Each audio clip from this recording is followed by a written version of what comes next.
Women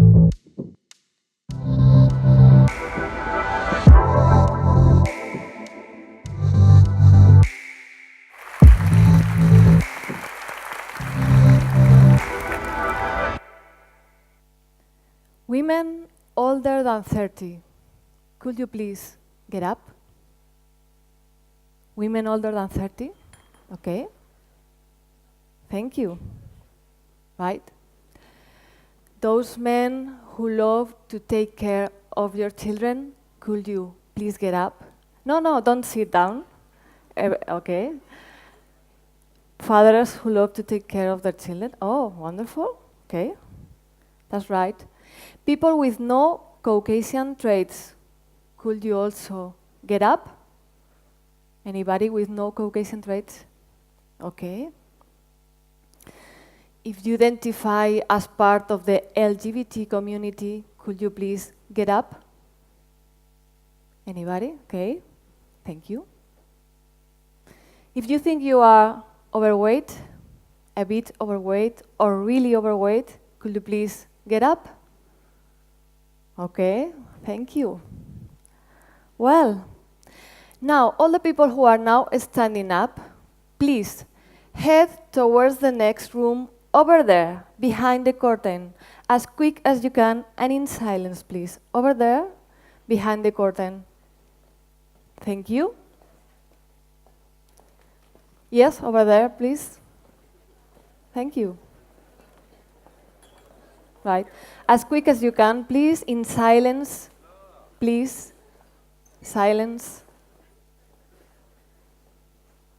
Bye. See you.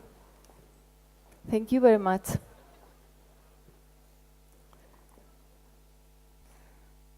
Thank you very much. Well, my aim today is to show you how powerful images are, how they affect people, and how you can use them in a more conscious way in order to make people happier. As an artist, I've been working with images for years, and I have researched what their function in society is. Today, I create pieces that reveal how they manipulate and limit people. I write articles in national newspapers, I teach in communication universities, and I advise companies that want to use them in a more committed way. Today we will learn how to create a more diverse gaze, to take responsibility for our freedom of expression, and to create images that make people freer. I would like to ask the people who are now outside, how do you feel?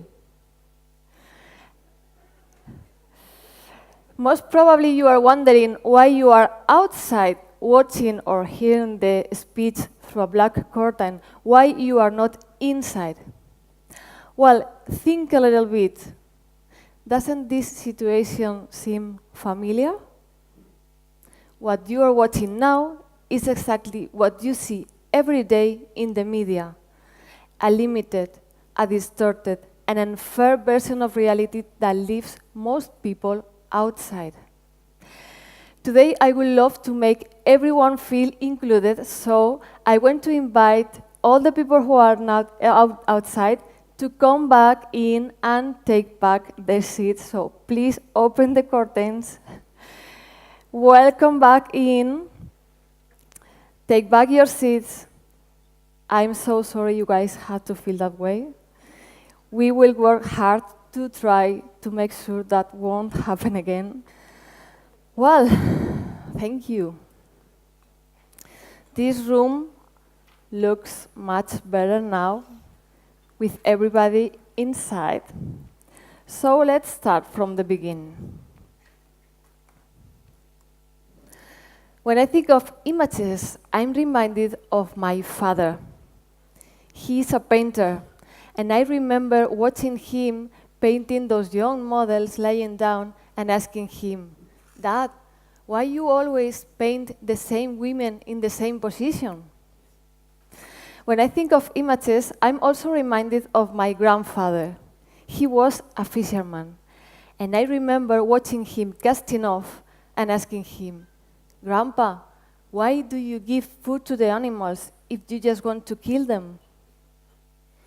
I grew up, and I have realized that the media always repeat the same models, just like my father, and use images to hook people, just like my grandfather. Why do they do that? What do you think the media use images for? You could think the media use images to communicate with people, but the reality is that the media use images to make money. And to make money, they have to reach a huge audience. And to reach a huge audience, they have to speak in a language that everybody knows. The vast majority of images generated by our art history has been created by white, Western, heterosexual men, like my father. The main consequence of that is that we all, men, but also women, and the media, has a white, Western, and male gaze. And that's the language the media keep reinforcing each time they talk to the audience. Ladies and gentlemen, welcome to the Stereotypes. For example, when they want to represent a woman, they usually choose a passive, a submissive, and a weak body. Why do they forget her strength, her courage, and her success? When they want to represent a man, they usually choose an active, a powerful, and a dominant person. Why do they forget his sensitivity, his weaknesses, and his love to take care of their children? In the past few years, fashion photography has not only represented women as passive bodies, it has also represented them as crazy bodies in really weird positions.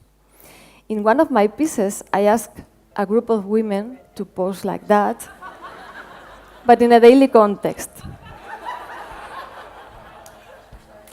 And the reactions were very surprising.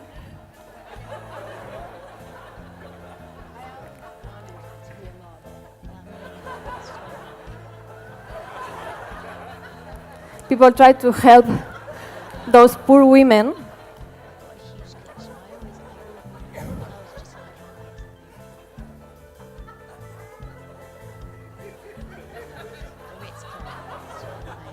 They called the police.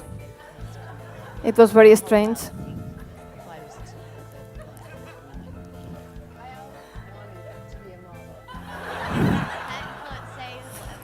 That's right.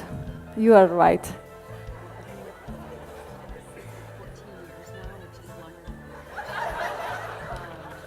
That was very awkward. Well, thank you. Thank you. Well, and to make money, the media also has to keep everybody watching, to hook them, like my grandfather. And for that, they barely use rational content. They use very emotional messages. They focus on sexual, violent, and very extreme scenes, normalizing that level of sexual, violent, and very extreme scenes that has to be surpassed with more sexual, more violent, and more extreme scenes if they want to get your attention. See what happens if we show that kind of images to people who haven't normalized this gaze. Kids are people without prejudices. A ver, cuéntanos qué ves en esta imagen. Parece que está asustada. Y parece que tiene una enfermedad, porque el brazo lo tiene aquí y aquí está el hombro. ¿Y cómo crees que se siente? Pues se siente sola. Con miedo. Sí.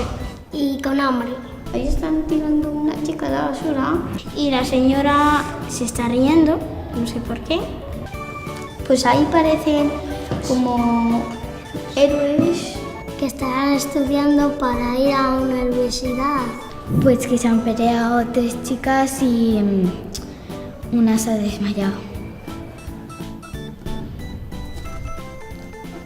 2 chicas muertas en la carretera porque le ha atropellado una furgoneta o algo. Si yo estuviera en esa situación que pasaría por el lado, la ayudaría a llevarlo a un médico. Está así. con los ojos cerrados como si se hubiera muerto o desmayado. Y podría estar pasando hambre y se podría morir. Que se anime y que no esté triste. Well, I love them. We have a lot to learn from them. Well, each time we consume an stereotype, it makes us less happy, less tolerant, and less free. How do the stereotypes affect the way we see ourselves? Images not only can give visibility and normalize everything that they represent, they can also hide and stigmatize everything that they don't represent. The media deliberately hides wrinkles, gray hair, cellulite. When we see those in the mirror, we think our natural body is wrong. So stereotypes make us less happy, less tolerant, and less free. How do the stereotypes affect the way we relate with other people? If we only see immigrants in the media as unemployed thieves, unkempt, and unintelligent puppets, we are going to see just that when we see one of them. Do you remember the image we saw in the media about the arrival of Syrian refugees to Europe in 2016? Yes, that's right, faceless, like animals, in miserable conditions. That's something that the media always do with women. They represent them without a face, like pieces of meat, pieces of bodies. When you remove the face of a person, it becomes not a human, but an object. And it definitely affects the way we relate with them, because our brain can't produce empathy towards them. So stereotypes make us less tolerant, less happy, and less free. How do the stereotypes affect our freedom? Imagine that in the restaurant where you eat every day, they offer you meatballs every single meal, every day, every week, since you were a child. Would you say you have freedom of choice? You don't have any freedom of choice because you don't have options. The media has the freedom to choose the menu, but the audience don't have the freedom to choose if they want to be a strong woman or a sensitive man. So stereotypes make us less free, less tolerant, and less happy. To sum up, how can we use images in a better way? Firstly, offering diversity in our menu of images, different bodies, different roles, different levels of emotional and rational content, to allow people to feel included and not to feel frustration, but happiness. Secondly, changing the male gaze for a multicultural and multigender gaze. We need more gazes and more cultural points of view being an active part of the creative process, not just being the subject. We need to hear them talking with their own voice. And finally, taking responsibility for our freedom of expression. Today, maybe it's not so necessary to discuss about whether or not we have freedom of expression, but it is crucial to focus in our responsibility of expression. Communication is very important. In the past, people who generated images never received feedback, but today, social networks allow people to replay. Communication never happens just in one direction. The only thing that goes in one direction is a vomit. Be careful. Communication must flow both sides.